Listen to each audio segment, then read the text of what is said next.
Now, we have mentioned this before and we have seen this briefly, but we're going to take more of a detailed look and looking at ways that we can control the contents of our Yum cache. So you can see we're working back on our CentOS 7 system. And if I use pwd, this is the repository directory that we just finished up working with. So this configures where our repositories are. But we're going to be taking a look at the Yum cache. We've taken a look at this before and we used the tree command, and I'm sure it's going to be the last command that I ran using tree. So if I use !tree, remember this is using my bash history, reverse searching my bash history for the last command that began using tree. If you don't have the tree product installed, you can just go install it with the yum install tree.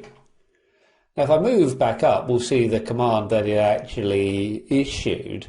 But we can see tree gives me a nice tree layout with these graphical lines giving me an idea of what's in my Yum cache. So I can see my Yum cache, and it's going to be in /var/cache/yum. And we can see then the expansion of my history command, !tree, expands to tree/var/cache/yum. So again, working with your history and making sure you can use this history is really useful, especially when we're talking about these live or practical based exams.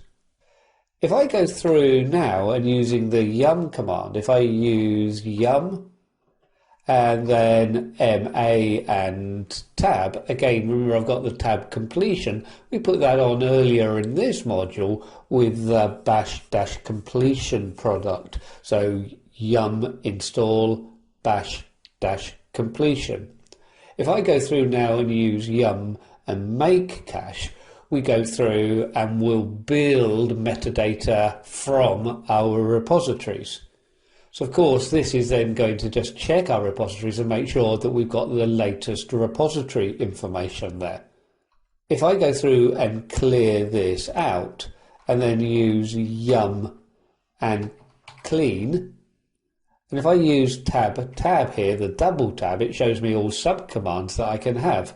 So we can see what we can clean, but all of this is talking with our yum cache. So if I go through yum clean all, now we've removed any of our downloaded packages and any of our cache data. So if I go through now and use the tree command, we can see that we still have a list of data in there, but it's a lot tidier. So 92 directories and 23 files. If we go back and look at the previous listing, it was 92 directories, so the same amount of directories, but 37 files. So we've just tidied up some of that information. And of course, if we go through and check the file size, it should be a lot smaller now.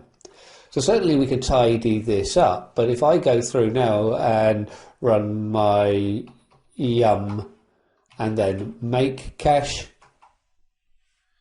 we then download all of the metadata again from our repositories, add the metadata through into the cache, so we should be adding additional files in. Now, of course, we don't download any RPMs at this stage, so we're not going to be having exactly the same amount of files. But if I go back to run that tree command again, you can see now it's 92 directories and 47 files. So we've built up that cache. And generally, when we're then looking for packages, we're searching the cache rather than searching the actual online repository, so it should be quicker.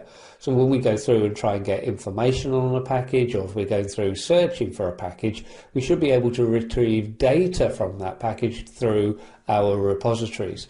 But if you're looking up to set up, say, virtual machine images, you want to be making sure that you clean out the cache to reduce space and build it again when the system goes in.